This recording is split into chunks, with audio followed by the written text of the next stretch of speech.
Hi guys, it's Aji. So for today's video, gagawa ko ng siguro I would say informational / budol video. May nagtanong, I'll try to put it up here. May nagtanong sa comments if I have any recommendations for makeup brush organizers or containers. Ewan ko, recently I just been wanting to do beginner-friendly content. Nawawalan na ako ng skill and nagiging beginner na ulit ako. So, ayun. Yeah, let's start. I have a few recommendations. So, let's start with the smaller ones to the bigger ones siguro. So, the first one is this. This is a sponge holder.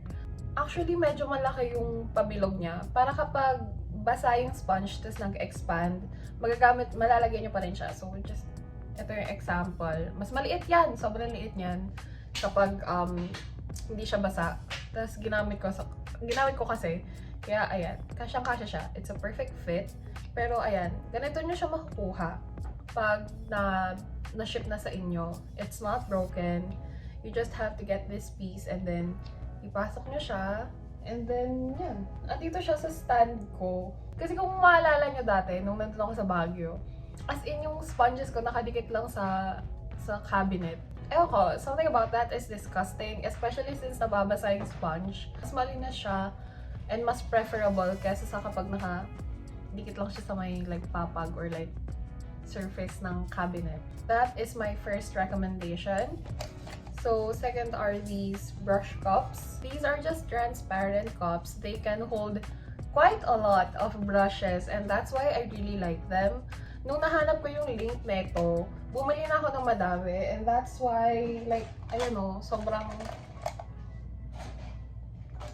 Ito na, andito na lahat. Lahat ng brushes ko dito nakalagay. Sobrang perfect niya. Again, for makeup beginners. Tsaka mura lang siya. If you get 3, mahihiwalay mo na yung mga brushes mo from complexion brushes like this one, mga fluffy brushes for eyeshadows, and mga packing brushes like this one, yung mga pang shimmer, mga pang detail na brushes, para very organized lahat and it's easier for you to do your makeup when you know kung saang brush nakalagay yung brush na gusto mong gamitin.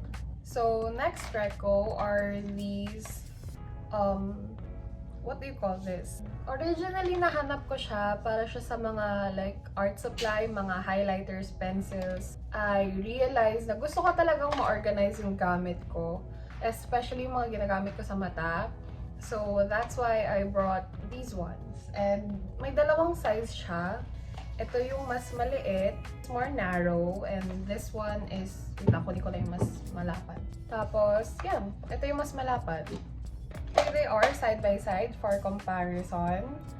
Talagang mas makikita mong mas malapad to. After finding these, tsaka yung mga cups, I don't really know if I'll ever buy any other organizers again kasi nga sobrang helpful lang neto. May 4 na levels. Hindi ko masyado nagagamit to, so dito ko na lang nilagay yung mga glitter liners ko. But for this one, dito nakalagay yung mga mascara, dito nakalagay sa section na to yung mga eyeliner, and dito nakalagay sa section na to yung mga pangkilay ko. The same goes for here. Para lang siyang extension, ganun. Of course, this is not a makeup organizer video if I don't include my lipstick organizers. May mga nakuha ko from different stores. I think yung first one, I got it for 29 pesos, and then yung second one, I got it for 32. So, ayan, ito siya. It has 16 slots, though they can only fit yung mga regular na sized lipsticks. So, yung mga ganito, this is the perfect fit. Like, hindi siya gagalaw. But I find that for some other lipsticks, medyo nahihirapan siya mag-fit. Like yung Chuchu Beauty.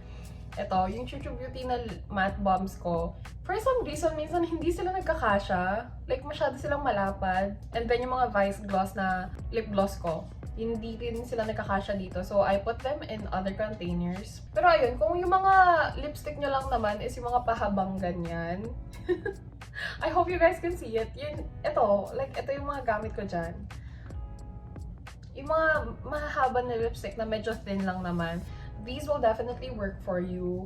And for the price, you get 16 slots. Disclaimer lang, you get what you pay for the price. Sometimes, when you get it, baka may basag na siya. The acrylic is fairly thin. Yung ginagawa ko na lang, nilalagay ko sa likod yung mga may basag na acrylic, tapos tinatakpan ko ng bagong organizer sa harap. So yun, highly recommend.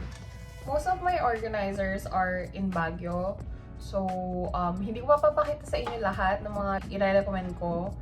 But, I'll flash a picture right here. Kumuha ako ng mga lalagyanan ng shoe. Bumili ako ng mga containers like these ones.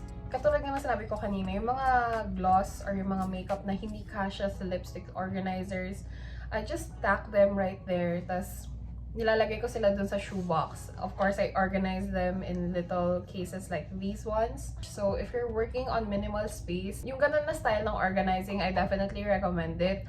Also, kumuha kayo ng mga organizers na like multi-leveled para maka-organize kayo ng maraming gamit without taking up too much space. Yun yung point na gusto kong gawin. Yung iba kasi na organizer ko mabigat, so let me try to just take the camera vlog style. So this is the other makeup organizer that I want to recommend to you guys. Like I said, para siyang vertical space yung kinukuha niya. And cabinet style siya, so ayan. Marami kayong mafi-fit na gamit inside, very spacious, and I think this one goes for 250 something pesos. Hindi necessary na magkaroon kayo ng ganito karaming organizer, but I just find that it's necessary for me because I do different makeup looks. Tsaka ayun, dito naman sa taas, meron din siyang mga parang organizer style. So, for this, nilagay ko lang dyan yung mga setting spray ko. Tapos may mga sections siya here. Tapos nilagay ko lang dito yung mga, again, yung mga blush na hindi ko masyado nagagamit. And then yung mga puff, dyan din nakalagay. I also have another one like this, but it's for skincare and eye care. So this is what I'm talking about. Dito nakalagay yung mga skincare ko on top. And then another skincare drawer on the third level. Sa second cabinet naman, it's more mga complexion stuff. So, yung mga e.l.f. na primer ko, mga concealers na hindi ko nagagamit, yung mga mini e.l.f. Body primer.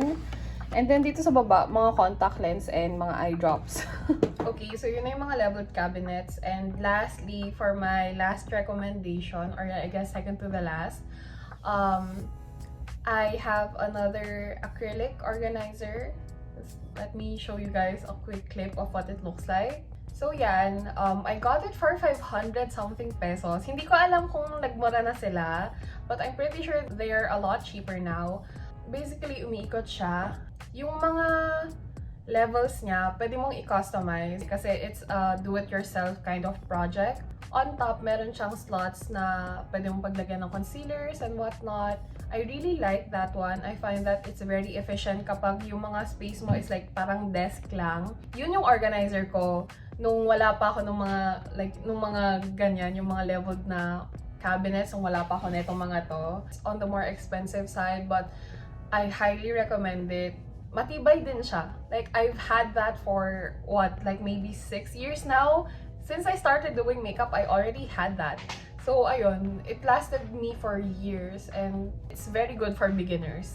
And for those na may minimal space lang like me. And then, ayun, lastly, if you're willing to go all out or like if marami kang makeup or you plan on expanding your makeup collection, buy something like this. I also got this from the Orange app. Nag-SPay later lang ako dito eh. This costs around 1,000 or 2,000 plus. And again, DIY project siya. So we definitely struggled, me and my girlfriend, trying to build this cabinet.